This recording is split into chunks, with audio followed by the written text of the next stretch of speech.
Hello, everyone. It's my pleasure today to introduce you to AJ Jansen, one of our incredible certified Canadian counselors at Masters Counselling. I am here at Masters in our atrium. If you ever, when you come, you need to grab a coffee and come and hang out here beforehand. It's a great, calm place to hang out. This is not a background. This is real. Anyways, thank you for your time, AJ. How are you today? Yeah, no problem. Thanks for having me. I'm looking forward to it. And yeah, it's been a good morning so far. So That's awesome. Well, for those that you don't know me, my name is Matthew. I'm part of the admin team. If you're lucky enough to call in at weird, maybe later in the evening or on the weekends, I'll probably be the one that connects with you. But AJ, just wanted to get to know you better, wanted to give people an opportunity to get to know you better. We put together some questions. And the first question I had for you was, you work with people exploring self-discovery, awareness. Those are very vague terms, but why do you think so many people struggle with understanding fundamentally who they are? I think that the what comes to mind when I'm thinking about that is there's an author, speaker by the name of Gabor, and he talks Mhm. in some of his work around this idea of two of the needs that we have as people are authenticity and attachment. And that at an early age, we will almost always give up our authenticity for the sake of attachment. So when we learn to express ourselves authentically and that gets rejected, as a baby, as a child, unintentionally or intentionally, we learn to, oh, well, that's not good. That creates a barrier in my relationship with my caregiver. So we will then hold that part of ourselves back. And that ends up going throughout our lives where we don't really know who we are. We lose who we are in the midst of our relationships and different experiences. And so that struggle is really about gaining back, learning how we can be authentic and willing to take risks to lose potentially connection. But on the other side of it is being authentic to who we are. And Mm. ultimately that can be more important. As a child, that served us, but eventually it stops working for us. And we need to really become more in tune with the person that we are. Wow. It's a really profound observation that you've mentioned, that Gabor Mate has mentioned, that whole idea that we long for connection, but we also long for authenticity, but we're willing to sacrifice authenticity for that connection. I think of so many examples throughout, the standard life.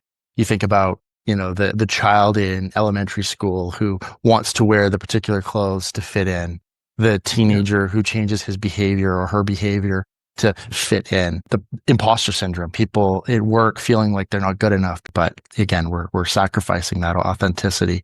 I mean, philosophically speaking, why is it that we're so willing to sacrifice authenticity, almost try to fit we're almost changing ourselves into a square peg in a round hole? Why are we Mhm. so quick to give that up for attachment or connection? Yeah. I mean, at a young age and for a long time for human beings to survive, to continue, that connection, belonging was so important to survival.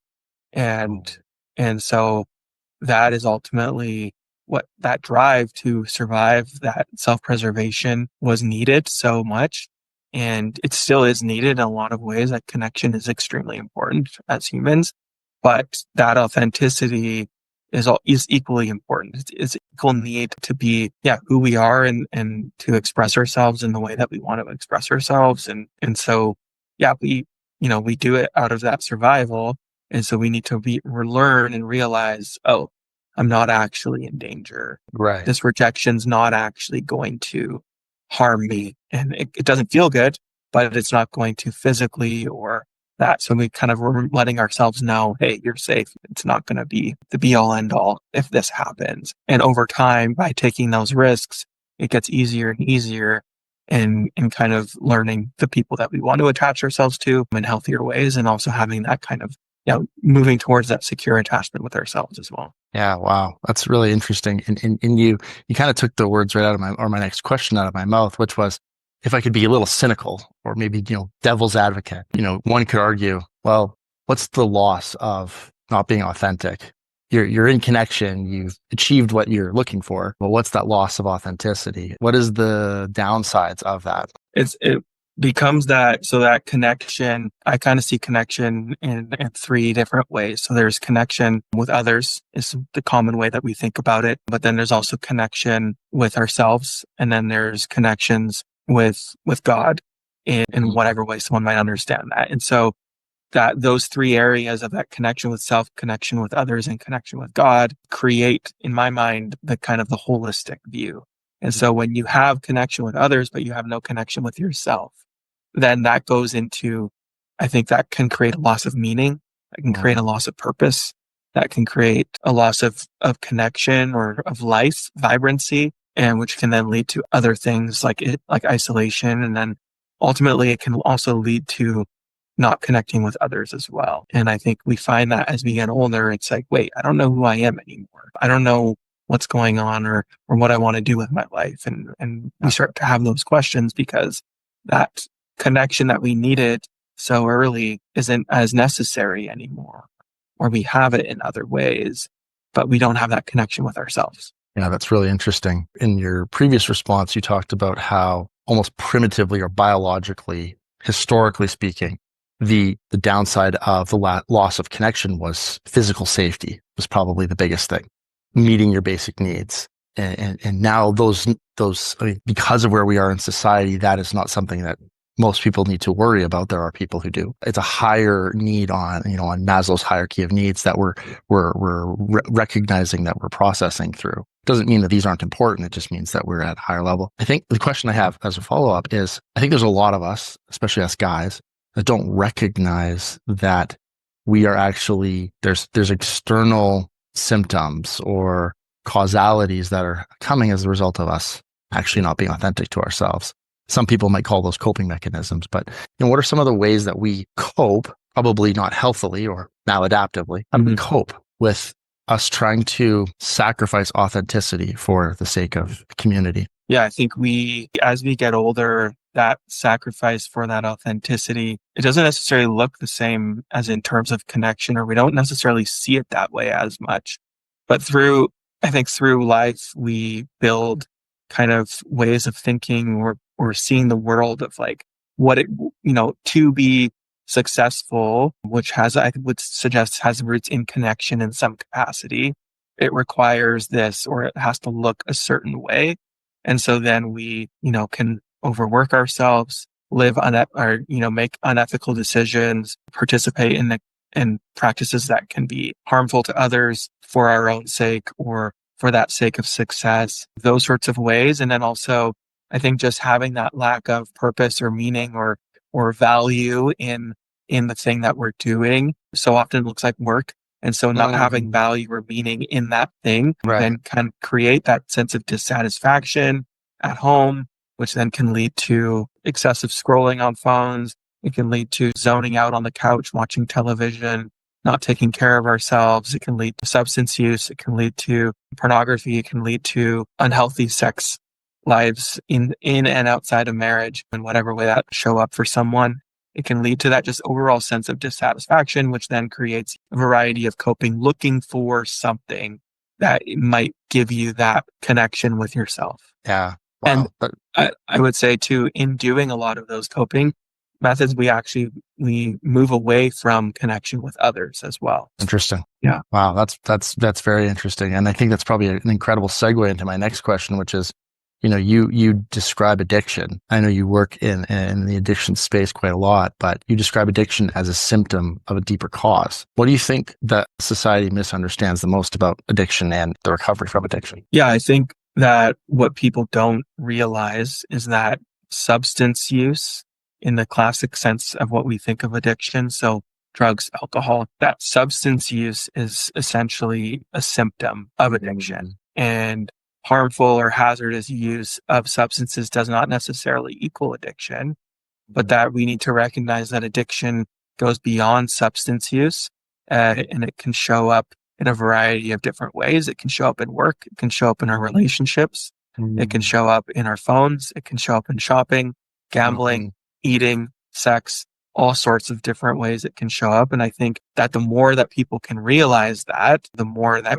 we can be of when our hazardous or harmful use is moving into that space of addiction, where it's becoming, that craving it, that seeking relief from life through substances or through behaviors. And that you often see with people who've, worked a lot, very hard all of their lives, and they retire and move into substance use or other unhealthy behaviors because work was meeting that need for them for the longest time. Or when a relationship ends that maybe wasn't the healthiest relationship in the first place, but it ends and they turn towards a substance because the thing that worked for them that was meeting that need is gone.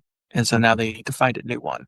And so it's important to kind of look for it in a variety of ways, and that people who use substances aren't bad people or less than, because that's the way that it's showing up in their lives. Yeah. I mean, there's lots of different ways, lots of different forms of addictions out there. I think a lot of people, they think, they go, oh, I'm struggling with this addiction, and that means I'm a bad person. The reality is it's actually just there's a need that's misunderstood, and it's resulting in some form of addiction. Very interesting. Thank you for sharing that. I want to, if you don't mind, I want to transition to the next question that we have, which is we're seeing a lot of people struggling with spiritual crises. Some of the people talk about, the concept of deconstruction, and it's something that's becoming very common. I'm curious, what do these struggles look like in therapy? How does that enter into the counseling room with you? And why do they impact people so deeply? I think that spiritual crises can kind of impact someone's sense of self, because faith, spirituality, it gives a story for people to lean into of kind of what life means and what the purpose of life is. And often these crises come from just unhealthy belief systems or unhealthy leaders. We've put on a pedestal in some capacity, and when they fall, it kind of shakes things for us because we've had this perspective or this belief of what this means. And when that goes away, or when they start to see cracks in that story, it creates that kind of a uncertainty or like dissonance in someone where they're just not sure what to make of that anymore, or that doesn't fit with the way that they believe. And so it can quickly spiral into questioning everything.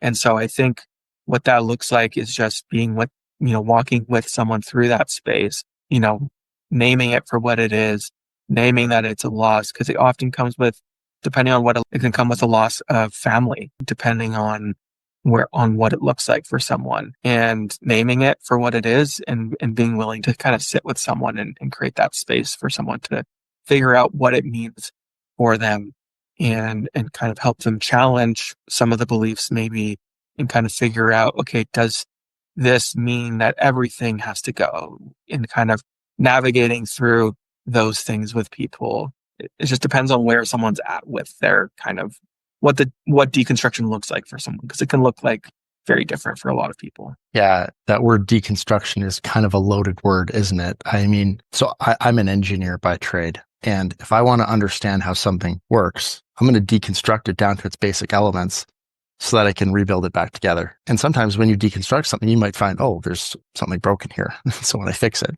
However, I think for a lot of people, as they're going through this deconstruction process, there's a lot of emotion and pain. It seems like there's a lot of pain. Mm-hmm. I've experienced it myself. And, you talked about grief. Maybe I'm putting words in your mouth, but maybe there was an expectation that somebody had. And then, the actual reality came in here. Walk me through, from your perspective, what you see in therapy. What is the emotion that we're experiencing in this process? I think it can be a combination of sadness, for sure. That loss of kind of, it requires a lot of thinking differently, especially at the onset when you don't necessarily know what someone's deconstruction, when they don't really know what it's going to look like yet.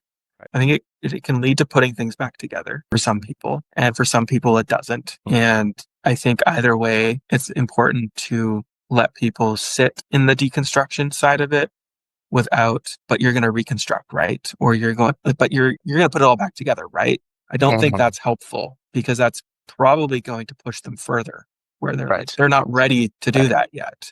They're not thinking about that at that point. They're just focusing on how everything is kind of falling apart around them right now. And so, yeah, I think sadness for sure. I think fear is another big one, because if I don't have this thing to hold on to, what does that mean?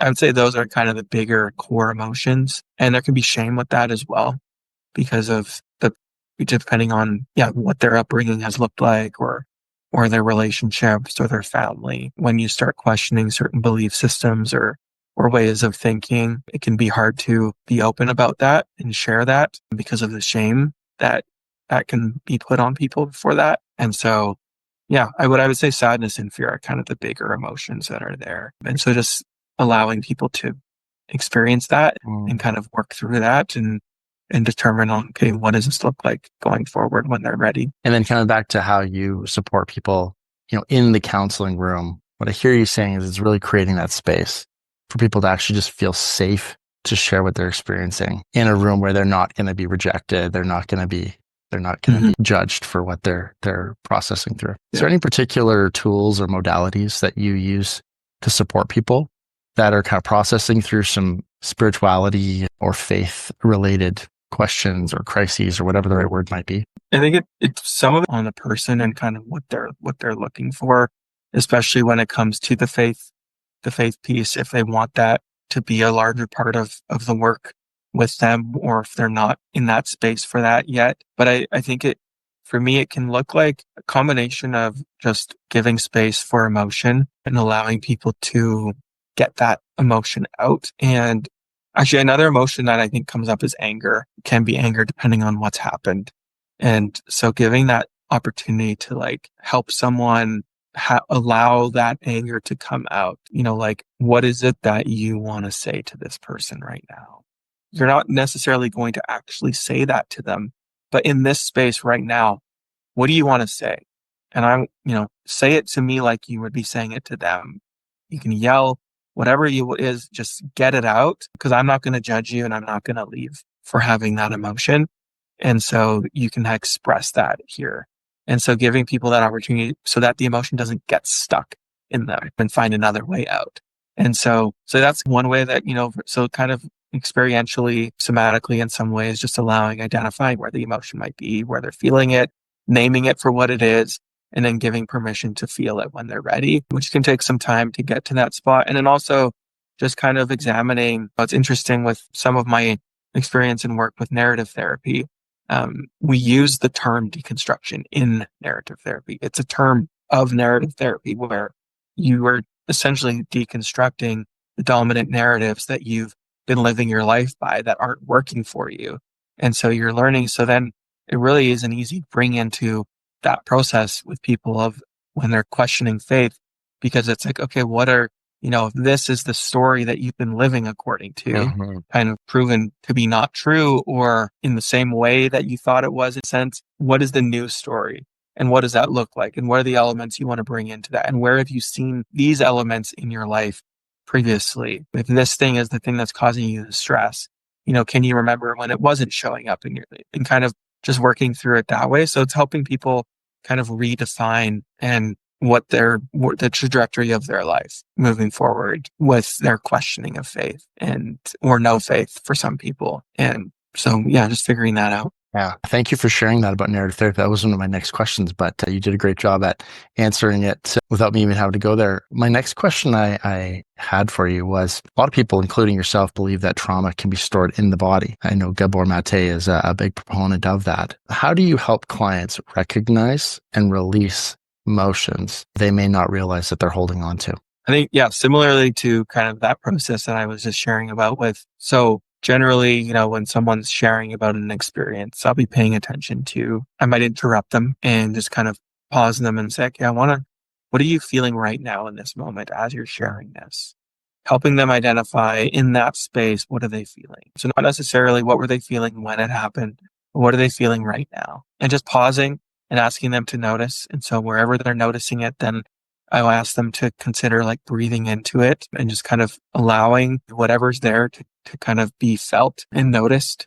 And then from there, it just depends on the person's openness and readiness to kind of where they're at. But it might be, okay, is there other moments in your life where you've experienced this same emotion? What do you know to be true versus what are you feeling? And kind of just noticing that and learning to process through that ultimately. And then letting them know if it starts to, especially if it's trauma related, just, hey, having them kind of speak to themselves like, hey, you're safe right now. You're okay. You're not in danger. If they're noticing themselves starting to get kind of into that trigger space. And so because it's in that moment, what's coming up for them isn't about the moment. It's things from their past that they might not really know is there. And it doesn't necessarily mean we have to go and dig that up and work through it again. It's more about how is it showing up in your present? How are these things showing up today? And how can you learn to calm your body now and kind of give comfort to that part of yourself that is kind of showing up in that space? And so, yeah, it's just through mindfulness, pausing, checking in with themselves, breathing into the emotion, holding space for that emotion. And then on my end is creating that environment where hopefully at some point in the relationship, they can actually express that emotion, knowing that they're not going to be judged or lose connection or be yelled at or whatever it is that they're afraid of. And whatever the reason is that they're holding on to the emotion. That's very interesting. I think as you know, I've mentioned this a couple times from a male perspective, I think a lot of us guys are very solution focused. We're like, okay, great. So we've identified that there's an emotion that maybe it's stored physically in our body. Maybe there's certain circumstances where you can feel it in your chest. You're like, okay, that's that emotion. You're like, okay, great. I realize that. But now how do we then deal with what's causing that emotion so that this isn't an ongoing issue? Yeah. I think it doesn't feel like the solution doesn't feel like the solution in a lot of ways because it is just allowing ourselves to have the emotion, naming it, gaining that awareness and then noticing it and starting to build that relationship with our emotions. So when they start coming up, what are we doing with them? Right. Are we noticing? And you have to be mindful, like, you know, certain circumstances, it's probably not a great environment to express those emotions in the way that they need to be expressed. But being able to then visit them later and give them permission, whether that can be just through journaling, that can be through talking about it, that can be through breathing and kind of focusing in on it, noticing where it was held and allowing it to be expressed. Because it's really just learning what emotions are. And emotion it's essentially like a physiological reaction happening in our body and in the words that we use to describe that feeling. So if we learn to notice where we're feeling it and holding it, then we can kind of let it happen. And a lot of the literature will talk about how emotions are like a wave where they'll come up and they'll come back down. In the moment, it can feel like it's never going to end, but it's going to, and we'll often feel that release afterwards. And so the more that we can do that, the more that we can have healthy expression of those emotions. But an emotion is not something to be fixed. I think that's also a key. Emotion is not something that we need to fix or make better. I think that especially can show up in our relationships when people around us are having an emotion and we just want to fix it and make them feel better. But that's not our job unless we've been asked for for the solution or to give advice in that space. Right. But often it's because it makes us uncomfortable. So we want to let's get rid of this. So let's make them feel better so that we don't have to feel that uncomfortable emotion. Wow. That's a fascinating observation. So if I hear you correctly, emotions, it's not wrong to have emotions. But what I hear you saying is that it's, for a lot of us, it's uncomfortable, not just for ourselves, but it's also uncomfortable for us to even see it in other people. Yeah. And we want to intervene. But the reality is the best solution to the uncomfortableness or discomfort is to actually process, become aware, become familiar with that emotion and what caused it. I've always been told that emotions are like an indicator. If anger is like a check engine light, when the check engine light comes on, you don't have a check engine light problem. You have an engine problem. It's an indicator, but the emotions become uncomfortable. So how do we become comfortable to understand what the emotion is signaling? Yeah. Yeah. Because emotion is, like you said, it's information that something's going on, but they're not bad. There's difficult and there's easier emotions, but there's no bad or negative emotion. They just happen to us. We don't choose to happen to them. And so it's finding that balance of emotion and reason and bringing them together. And that's in dialectical behavior therapy. That's what we call the wise mind. And so it's recognizing, giving space for the emotion, but we also don't want to be controlled by our emotions. Right. But we also don't want to use our reason and logic to the detriment of emotion. Mm-hmm. We want to feel the emotion. And then once we've kind of brought ourselves down, because when we're in that space, you can't think rationally. And so you just sometimes people just need to be heard or validated that, hey, yeah, what you felt to make sense. And what is it like to feel that way? And just kind of like bring them back into their bodies, give that permission. And then now we can kind of be like, okay, why was I feeling this way? Why was I uncomfortable in this moment? And getting curious. Very interesting. We talked earlier in this conversation about the concept of grief. And, I think many of us struggle with grief and loss. It's kind of an eventuality in life. We're all going to struggle with grief and loss, but we experience it in ways that we don't expect. How do you help clients navigate understanding understanding grief and then the process of grieving in a healthy way? I think there's a couple. I mean, the first way is just giving, letting people process the thing that they're grieving. But then from there, it would be normalizing it. So like just, hey, this makes sense that you're feeling this way. Oh, yeah.